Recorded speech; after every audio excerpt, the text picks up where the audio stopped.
सुप्रभात दोस्तों। मैं बेंगलोर से डॉक्टर इंदु झुंझुनवाला आप सभी का बहुत बहुत स्वागत और अभिनंदन करती हूँ।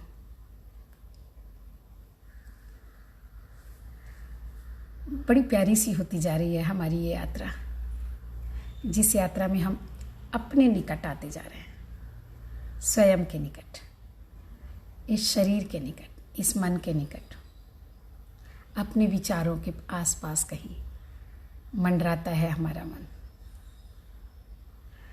और विचार जो कि बस आते जाते हैं, कुछ देखते हैं और बन जाते हैं, कुछ सोचते हैं और बन जाते हैं, कुछ बोलते हैं और कुछ सुनते हैं, कुछ सूंघते हैं। अर्थात इन इंद्रियों से जितनी भी बातें होती है ना, वो विचारों को बना देती है। वो अपने साथ एक विचार लेकर आती है और एक विचार अपने साथ लेकर आता है जाने कितने विचार। जैसे विचार न हो, कोई बीज हो कि बीज पड़ा नहीं धरती में और उग आते हैं ढेर सारे फूल और पत्ते उसमें। बस विचारों की यात्रा जो है कुछ ऐसी ही है। और उसी विचार में एक विचार शास्त्रों का, कि शास्त्र क्या कहते हैं इस शरीर के बारे में, जिस शरीर की इतनी महत्ता है, जिस शरीर के बिना सोचे तो आत्मा तक पहुंचना है, खुद को जानना है, मन को जानना है, जीवन को जानना है, तो सबका संबंध तो शरीर से ही है ना। तो फिर मन में एक विचार आता है। कहा करते हैं शास्त्र, कहा करते हैं शास्त्र, जो मरता है वह शरीर है, आत्मा तो अजर अमर है ना। सच ही होगा पर हम नहीं जानते उसे। कहा करते हैं शास्त्र, जो मरता है वह शरीर है, आत्मा तो अजर अमर है ना। सच ही होगा पर हम नहीं जानते। हम तो जानते हैं शरीर को, जिससे सालों मिलते रहे, जो श्वास में श्वास बन घुलता रहा, जो जीवन की आस बन पलता रहा। हम तो जानते हैं शरीर को, जिससे सालों मिलते रहे, जो श्वास में श्वास बन घुलता रहा, जो जीवन की आस बन पलता रहा, जो टूटती सांसों में प्राण फूंकता रहा, बाहों में बाहें डाल मन जिसके घूमता रहा, बाहों में बाहें डाल मन जिसके घूमता रहा, जिसकी ताल से ताल मिला गुनगुनाता चमन, जिसकी ताल से ताल मिला गुनगुनाता चमन, कदम से कदम मिला जो साथ चलता रहा, कदम से कदम मिला जो साथ चलता रहा। कैसे छूटे मोह, कैसे छूटे मोह, इससे रहे साथ जो जीवन भर, कैसे छूटे मोह, इससे रहे साथ जो जीवन भर। भले ही कहते हो शास्त्र, जो मरता है वह शरीर है, आत्मा तो अजर अमर है। भले ही कहता रहे शास्त्र, जो मरता है वह शरीर है, आत्मा तो अजर अमर है। तो व्यवहारने की दृष्टि से अगर सोचे, जीवन की दृष्टि से सोचे, संसार की दृष्टि से सोचे, तो बहुत सुंदर बात है कि आत्मा को तो हमने देखा नहीं, और जिसे देखते हैं, जो जीवन भर साथ चलता है, वो यह शरीर है। तो भले ही शास्त्र कहते रहें कि शरीर तो नश्वर है, आत्मा अजर अमर है, सच ही होगा। लेकिन इस आत्मा की अजरता अमरता का एहसास किस तरह, कब और कैसे होगा, ये बड़ा जटिल सा प्रश्न है।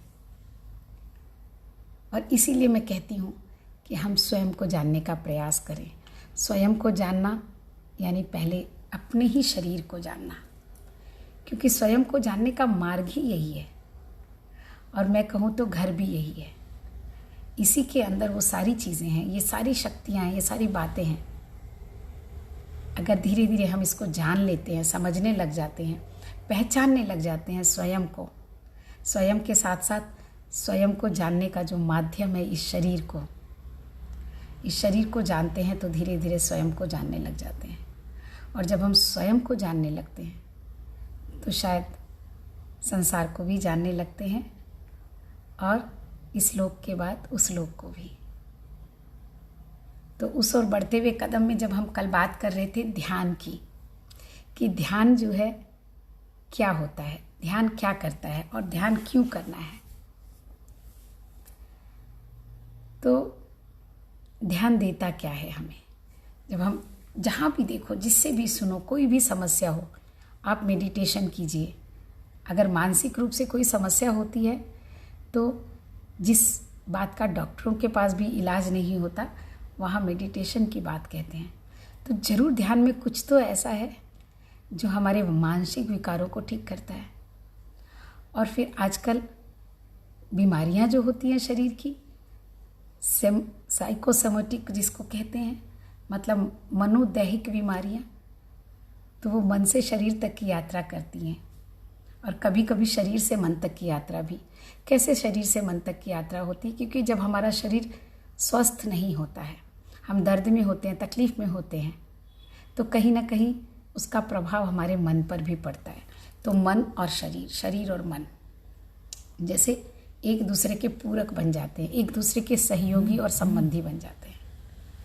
और इसलिए ध्यान का महत्व अगर मन के लिए है ना, तो तन के लिए भी है।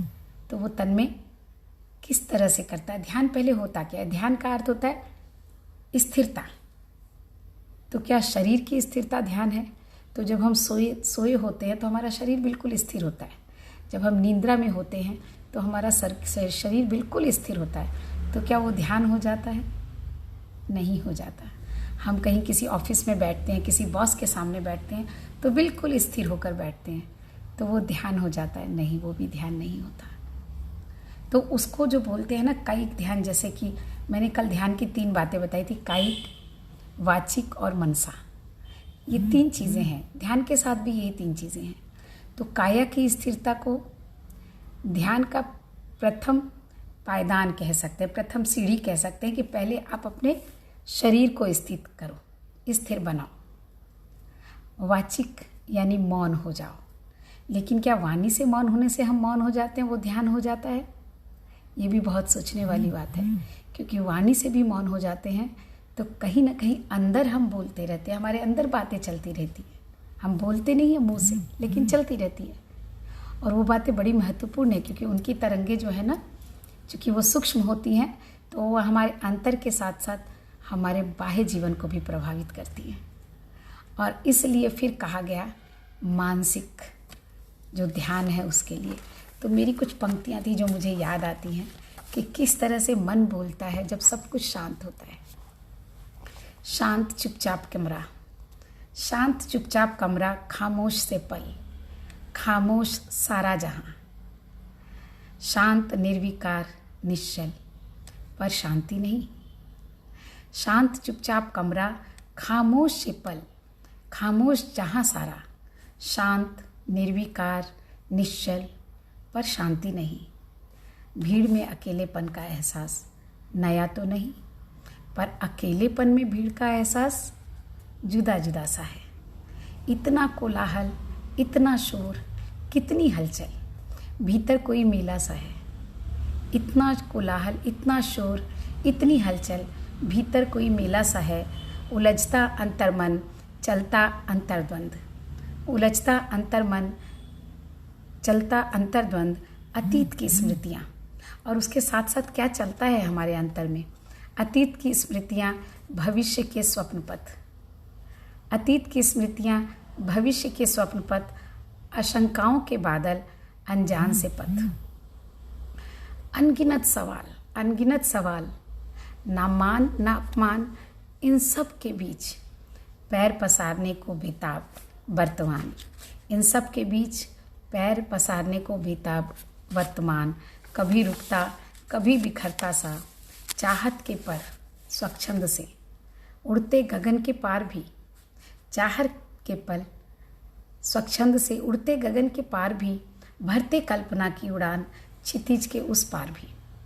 कठोरता धरती की पल में खींच लाती, कठोरता धरती की पल में खींच लाती, पर करवाहट के धरातल पर सत्य से सराबोर, खोलता दृष्टि के द्वार, लौटा लाता एक बार फिर, खोलता दृष्टि के द्वार, लौटा लाता एक बार फिर, शांत चुपचाप कमरे में।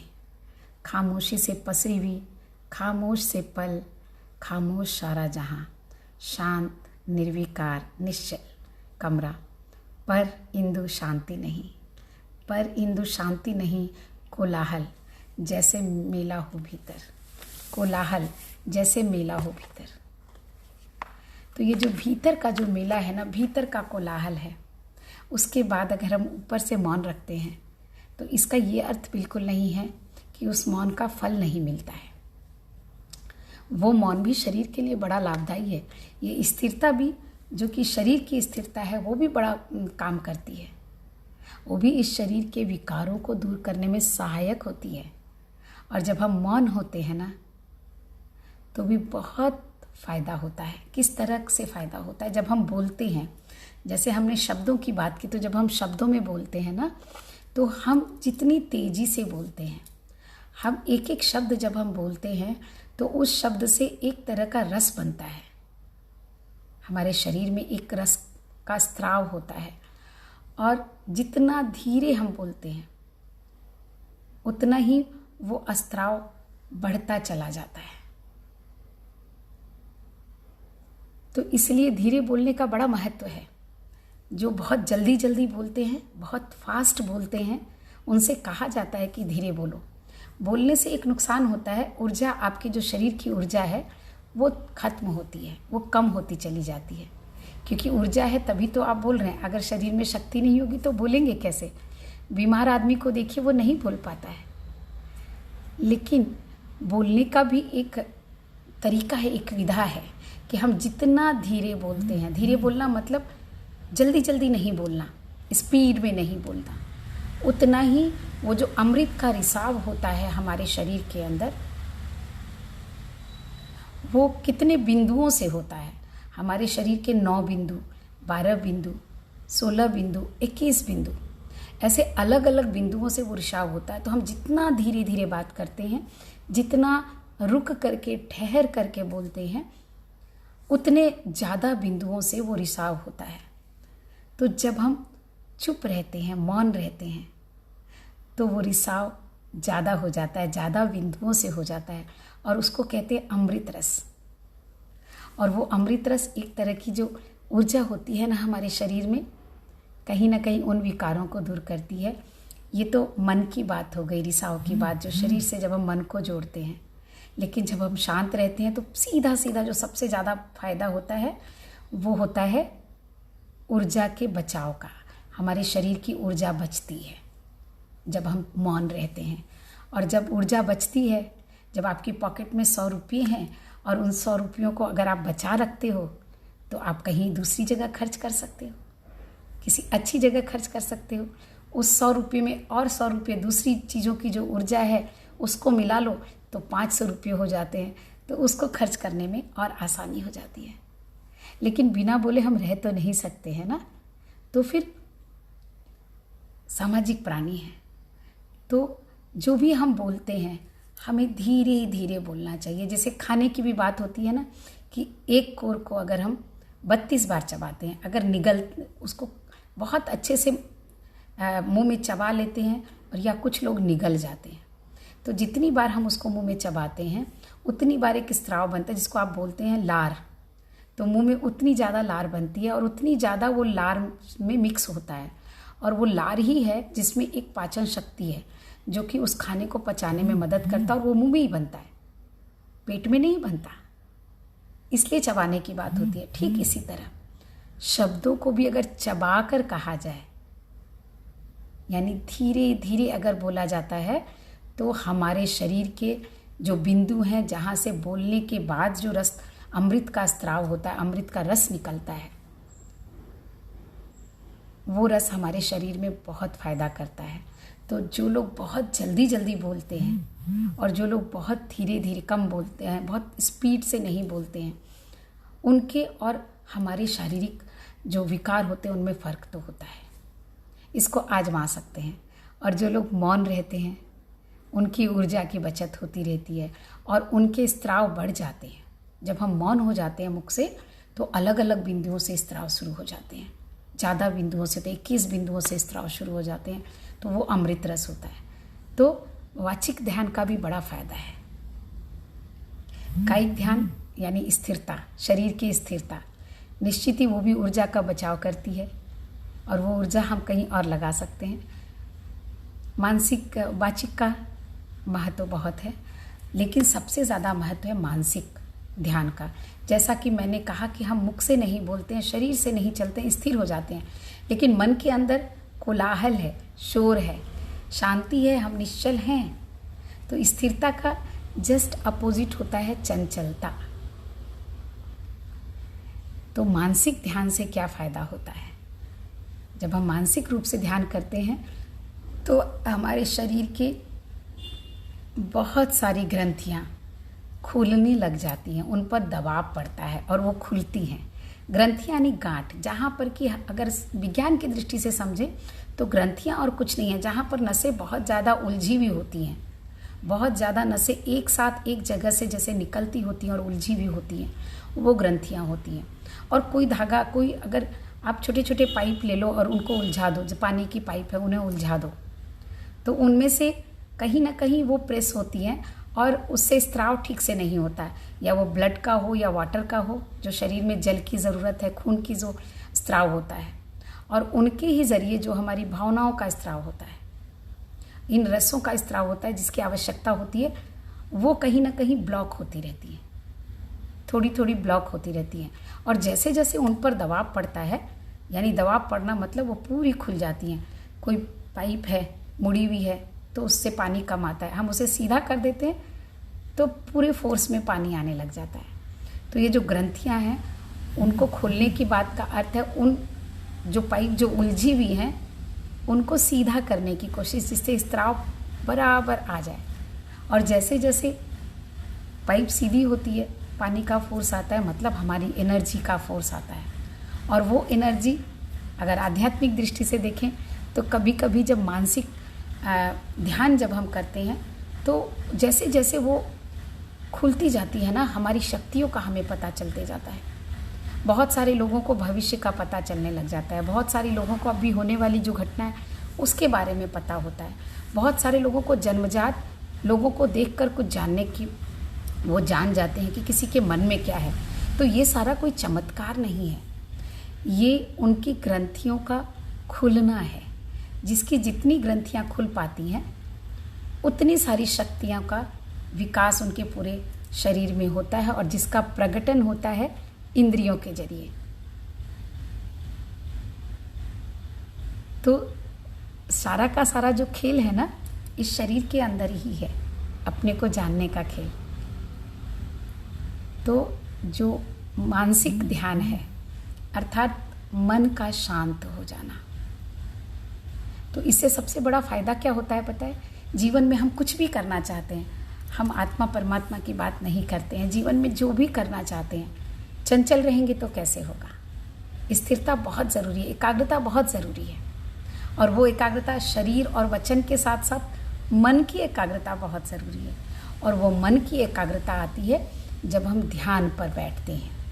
धीरे धीरे शरीर को एकाग्र होने की आदत पड़ जाती है। मैंने कहा ना, आदत, और आदत धीरे धीरे हमारे संस्कारों में परिवर्तित होती है। और जैसे आप खाना दिन में 2 बार 3 बार या ज़्यादा से ज़्यादा 4 बार भी खा लेते हैं, पूरे दिन तो नहीं खाते रहते हैं ना। तो वैसे ही किसी ने प्रश्न किया था कि ध्यान तो हम थोड़ी सी देर के लिए करते हैं। तो ध्यान आप जो आप थोड़ा सा खाना खाते हैं वो आपके शरीर को 5 से 6 घंटे, 8 घंटे, 10 घंटे चलाता है। तो वैसे ही जो हम थोड़ी देर का ध्यान करते हैं तो उस ध्यान से हमारे शरीर में होने वाले रसों का जो संचार है वो 24 घंटे, 12 घंटे आपकी अपनी क्षमता के अनुसार, आपके अपने शरीर के प्रभाव के अनुसार। हर व्यक्ति का शरीर यूनिक होता है, हर व्यक्ति की आत्मा भी अपनी इंडिविजुअल तो होती है, अस्तित्व की दृष्टि से अलग अलग होती है, गुण की दृष्टि से सारी आत्माएं एक है। वैसे ही शरीर भी अस्तित्व की दृष्टि से अलग अलग है, गुण की दृष्टि से समान है। तो सापेक्षता की बात जब मैं कहती हूँ ना कि 2 दृष्टियों से हर चीज़ को देखना है, तो जब हम ध्यान करते हैं तो क्या फ़ायदा होता है और किस तरह से होता है कि जब आप ध्यान करके उठते हैं तो आपका मन, अगर सही मायने में आप ध्यान कर पाते हैं तो सही मायने में आप थोड़ी एकाग्रता कर पाते हैं, किसी एक विचार को पकड़ के रह पाते हैं, किसी एक समस्या में उलझ के रह पाते हैं। तो जब आप ध्यान से उठते हैं तो उस समस्या का समाधान तो मिलता ही है, उसके साथ साथ वो जो एक आनंद है, एक जो खुशी है, आपके अंदर से जो रस का प्रवाह होता है, आप अपने आप को बहुत हल्का और बहुत खुश महसूस करते हैं। जब भी आप ध्यान से उठें और अपने आप को हल्का और खुश महसूस करें, तो आप जान लेना कि आपका ध्यान होने लगा है, ध्यान लगने लग गया है। आप किसी काम को बड़े ध्यान से करते हैं, बहुत ध्यान से अगर कोई सब्जी पकाते हैं तो पकने के बाद जब उसको टेस्ट करते हैं और बड़ा स्वादिष्ट लगता है तो कितना आनंद आता है कि आज ये बहुत अच्छे से बन गई, बहुत अच्छी बनी। वो बनी इसलिए कि आपने पूरे ध्यान से किया था। तो जो भी काम करते हैं अगर पूरे ध्यान से करते हैं, तो वैसे ही अगर हम अलग से ध्यान पर भी बैठते हैं, अलग से ध्यान, विचारों का ध्यान जब करते हैं, ये सारा ध्यान विचारों का नहीं है, ये सारा ध्यान कार्य में है। जब हम सब्जी बनाते हैं, जब हम कुछ कार्य करते हैं, लेकिन जब हम कोई कार्य इस शरीर से नहीं करते होते हैं और तब भी शांति से बैठते हैं, उस समय जो मानसिक ध्यान हम करते हैं वो हमारे शरीर को बहुत ही शुद्ध और पवित्र करता है, विकारों से दूर करता है मन को भी, और शरीर को स्वास्थ्य की ओर लेकर जाता है। चंचलता खत्म होती है। जो व्यक्ति बहुत चंचल होता है वो अगर रोज ध्यान करे ना, सुबह शाम भी 2 बार भी, दिन में 10-10 मिनट भी, तो धीरे धीरे उसकी चंचलता जो है कम होने लगेगी। लोग कहते हैं इतना कम समय, इतना काम हम कैसे कर सकते हैं? हम कर सकते हैं। ईश्वर ने हमें 24 घंटे का समय दिया है, जिसमें अगर 8 घंटे हम सोते हैं तो 16 घंटे बहुत होते हैं। इन 16 घंटे में हम कितना सारा काम कर सकते हैं, लेकिन वो सारा काम करने के लिए स्थिरता की ज़रूरत है, चंचलता की ज़रूरत नहीं है। और स्थिर होंगे तो हम अलग अलग कामों को अलग अलग समय में बांट करके 16 घंटे में 16 काम तो कर ही सकते हैं, 1-1 घंटे का काम हो तो भी। तो इस तरह से आप अपनी ऊर्जा को कलेक्ट करते हैं। जब आप मानसिक ध्यान करते हैं, जब आप शारीरिक ध्यान करते हैं, जब आप वाचिक ध्यान करते हैं, तो आप अपने अंदर की ऊर्जा को इकट्ठा करते हैं। जैसे हम गुल्लक होता है ना, गुल्लक में रोज आप एक एक सिक्का डालते जाइए, 1 साल बाद खोलिए, बड़ी खुशी होती है, इतने सारे रुपए हो गए, पता ही नहीं चला। तो बस ध्यान ऐसा ही है। अगर रोज आप गुल्लक में 1-1 पैसे डालते जाएंगे तो 1 साल बाद जब आपको जो अनुभूति होगी, 1 सप्ताह बाद, 1 महीने बाद और 1 साल बाद, कि वास्तव में जीवन में स्थिरता आई है, वास्तव में हमारे अंदर इतनी एनर्जी समाई है कि हमारे अंदर के विकार, शरीर के विकार तो दूर हो ही रहे, मन के विकार भी पॉजिटिव हो रहे हैं, सकारात्मक हो रहे हैं। हम जीवन में कर सकते हैं जो हम करना चाहते हैं, हम पा सकते हैं जो हम पाना चाहते हैं। बहुत सुंदर बात किसी ने कही, मैंने पढ़ी थी कि बूढ़ा तो ये शरीर होता है, मन कभी बूढ़ा नहीं होता। और जब तक मन बूढ़ा नहीं होता ना, शरीर के बूढ़ा होने का बहुत फर्क नहीं पड़ता। ये नहीं कहूँगी कि फ़र्क नहीं पड़ता, फ़र्क पड़ता है समय के अनुसार, लेकिन बहुत जल्दी और बहुत फ़र्क नहीं पड़ता। कुछ लोग 30-40 की उम्र में ही कहते हैं मैं बूढ़ा हो गया हूँ, और कुछ को मैं देखती हूँ कि 60 की उम्र में भी कहते हैं अभी तो मैं जवान हूँ। तो ये मन की बात है। तो मन में वो जो शक्ति इकट्ठी होती है ना, वो ध्यान से होती है। इसीलिए आप देखेंगे कि जहाँ भी कोई भी जो मिलता है, आज हर क्षेत्र में लोग एक बात कहते हैं, ध्यान किया करो। अरे ये ध्यान होता क्या है और क्यों करना है, क्या फ़ायदा है? तो ध्यान का अब मैं छोटे में बताऊं कि ध्यान का पहला फ़ायदा एकाग्रता है। आपकी चंचलता कम होती है, आपके शरीर और मन के विकार कम होते हैं। अगर आप ध्यान इस दृष्टि से करते हैं और इस भावना के साथ करते हैं कि सकारात्मक ऊर्जा आपके अंदर जाती है। और इसीलिए मैं श्वासों की बात करती हूँ। ध्यान के बहुत सारे रास्ते हो सकते हैं, कोई ज़रूरी नहीं है कि आप सांसों पर ही ध्यान केंद्रित करें, लेकिन ये सबसे सुलभ, सबसे आसान सा रास्ता है। और ध्यान का सीधा संबंध हमारे श्वास से है। तो जब हम श्वासों पर ध्यान करते हैं ना, तो अपने आप एकाग्र होने लगती है। हमारी जो क्रोध की, मान की, मोह की जो ग्रंथियां हैं, वो अपने आप धीरे धीरे छिन्न होने लगती हैं। इसलिए ध्यान आवश्यक है। बहुत समय हो गया तो हम ध्यान कर लें। कल भर हम इस ध्यान पर और बातें करेंगे, थोड़ी सी इस चेतना पर। और सोमवार से हम कामायनी को शुरू करेंगे, साहित्य को शुरू करेंगे। जिस बिंदु पर मैंने साहित्य को छोड़ दिया था, आधुनिक काल के साहित्य, प्रसाद के बाद वो साहित्य जहाँ पर अभी ठहरा हुआ है, जो एक पड़ाव पर बैठा था, क्योंकि आप लोग चाहते थे कामायनी से करें, तो मैंने कहा ठीक है, साहित्य की यात्रा कामायनी से करेंगे। ध्यान ज़रूर करेंगे 5 मिनट का। और इस ध्यान से आप लोगों को अगर किसी को कुछ भी थोड़ा सा भी महसूस होता है कि हाँ कुछ अच्छा लगता है, तो मुझे ज़रूर बताएं, क्योंकि आप लोगों का कहना भी मुझ में ऊर्जा का संचार करता है, मुझ में एक शक्ति देता है कि मैं उस आधे घंटे आपसे बात करके जो शक्ति का अपव्यय मैं करती हूँ अपनी, वो शक्तियाँ आप लोगों की जवाब से वापस बन जाती हैं। तो बहुत बहुत धन्यवाद आपका। आप सबका दिन मंगलमय हो। और ध्यान शुरू करते हैं। सभी अपनी आंखें बंद कर लें।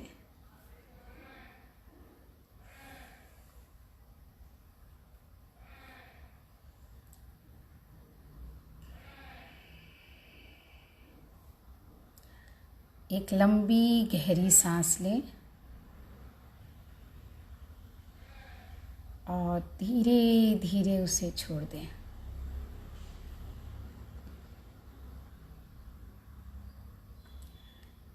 पैरों के अंगूठे, उंगलियां, पगथली, पैर ऊपर आते जाएं, पैरों से नीचे से घुटने, घुटने की संरचना को महसूस करें।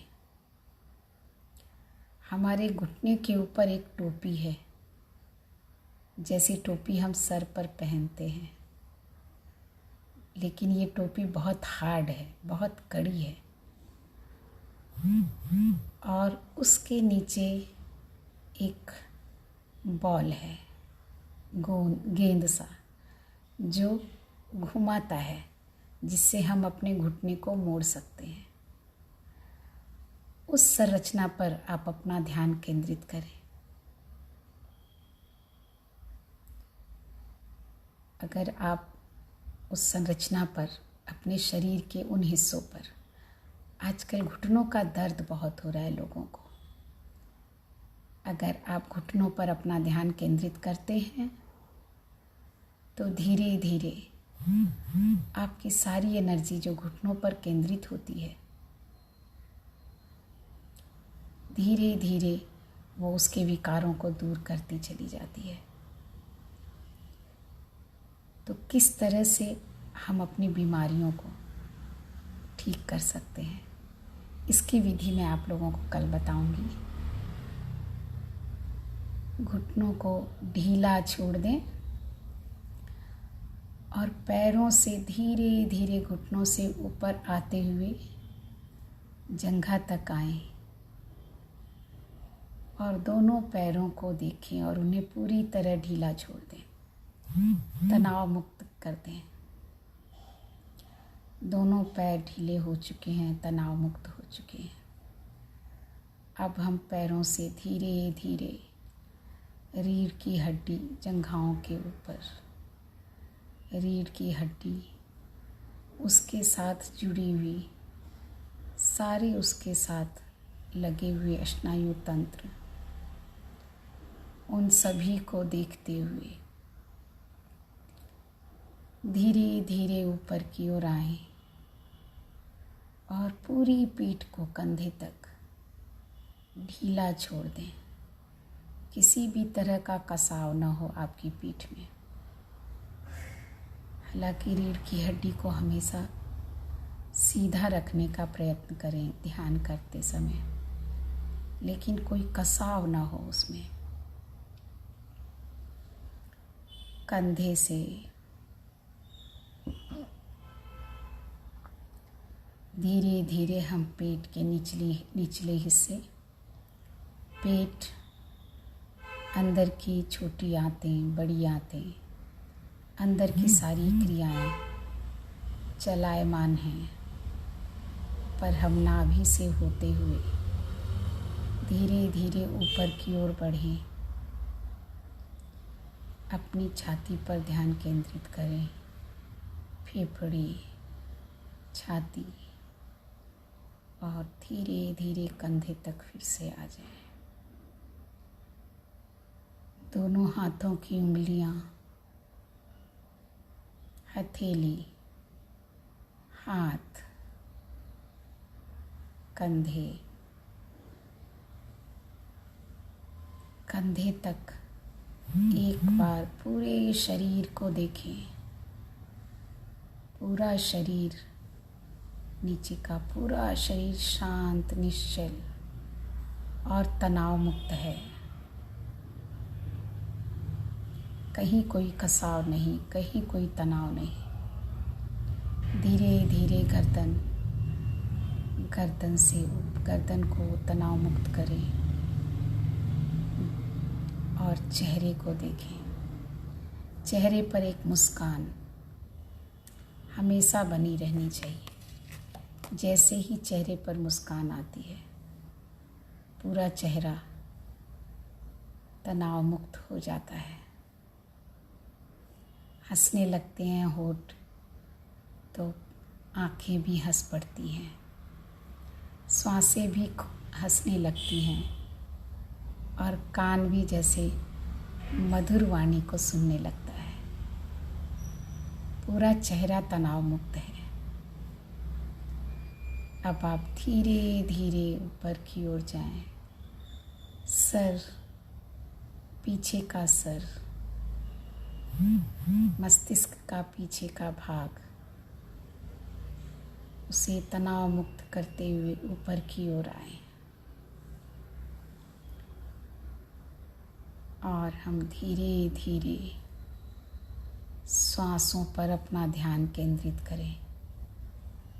श्वासें जिसका मन की चंचलता से, मन के विकारों से, क्रोध, मोह, लोभ, मान, माया, सभी से बड़ा गहरा संबंध है।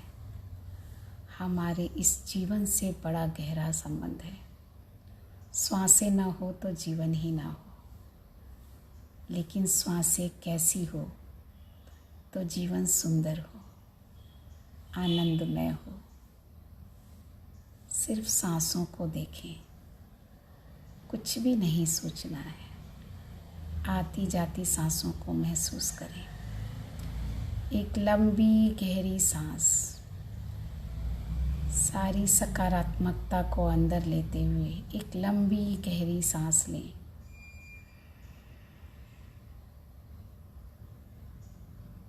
और शरीर और मन के सारे विकारों को निकालने के लिए धीरे धीरे सांस को बाहर छोड़ दें। फिर से एक लंबी गहरी सांस,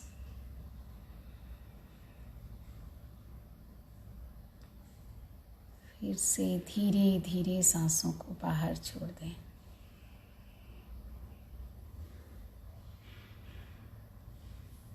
फिर से एक लंबी गहरी तीसरी सांस,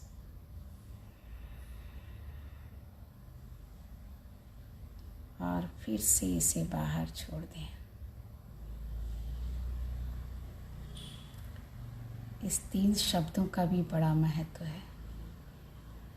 कल बात करेंगे इस पर। अभी सांसों पर ध्यान दें। सांसें अंदर जा रही हैं और हर जाती सांस के साथ सकारात्मक ऊर्जा अंदर जा रही है। विश्व में व्याप्त सकारात्मक ऊर्जा अंदर जा रही है। कण कण में व्याप्त ऊर्जा अंदर जा रही है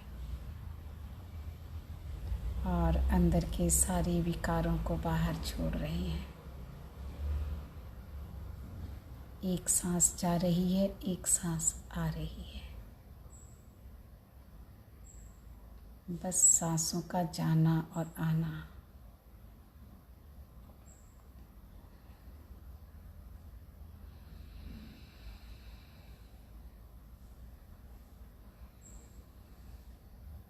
धीरे धीरे आपकी सांस शांत होती जा रही है। अब आप अपनी सांस को दोनों भौं के बीच से ऊपर सर की ओर रीढ़ की हड्डी से एक यात्रा कराते हुए बाहर आ रहे हैं। हमारी सांसें एक क्षण के शायद 1000वें भाग में पूरे शरीर की यात्रा कर लेती है। बहुत ही विचित्र है इस शरीर की संरचना। सांसें आ रही है, सांसें जा रही है, सिर्फ श्वास की बात और कुछ भी नहीं।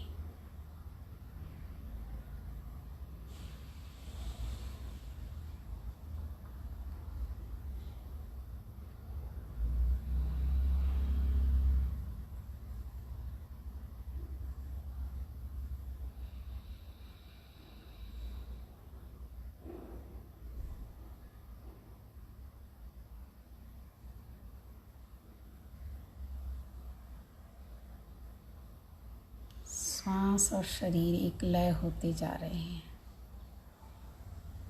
श्वासों का हमारे मन से, हमारे तन से एक जुड़ाव होने लगा है और धीरे धीरे श्वास और मैं एक होता जा रहा हूँ। श्वास और शरीर एक होते जा रहे हैं।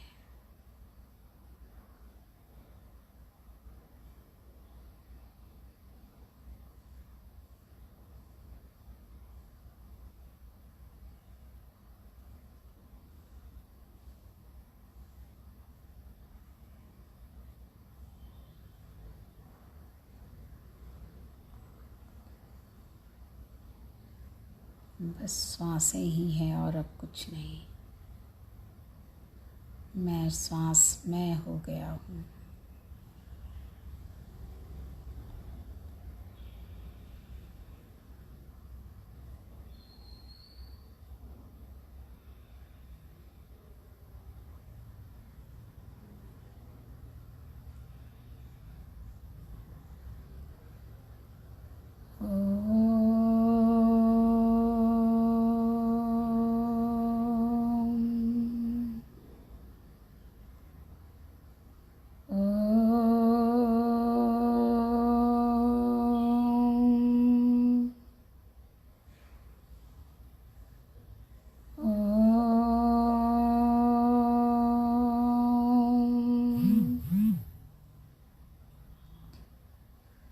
असतो मा सत्कमय तमसो मा ज्योतिर्गमय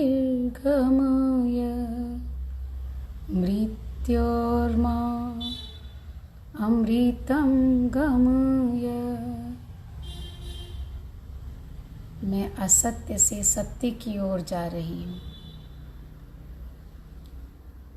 मैं ज्ञान रूपी अंधकार से, अज्ञान रूपी अंधकार से ज्ञान रूपी प्रकाश की ओर जा रही हूँ। मैं मृत्यु से अमरता की ओर जा रही हूँ। सर्वे भवन्तु सुखिनः, सर्वे सन्तु निरामया, सर्वे भद्राणि पश्यन्तु मा दुःखभाग् भवेत्। सबके मंगल की कामना करती हूँ। सभी सुख से रहें, सभी आरोग्य से में रहें, स्वस्थ रहें।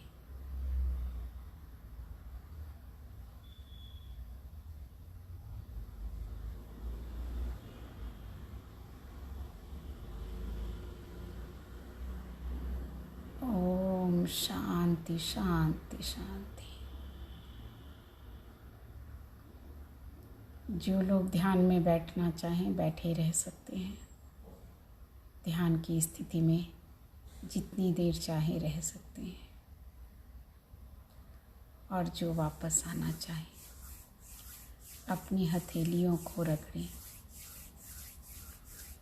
अपने सर से पूरे शरीर पर एक बार हाथ फेरें।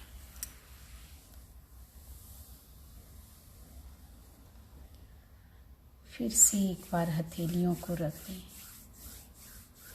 और हथेलियों में उत्पन्न ऊर्जा से अपनी आँखों को स्नान कराएं कटोरी बनाकर।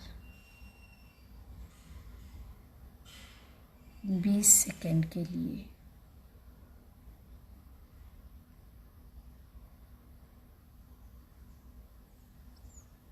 और धीरे धीरे अपनी आँखें खोल लें। धन्यवाद।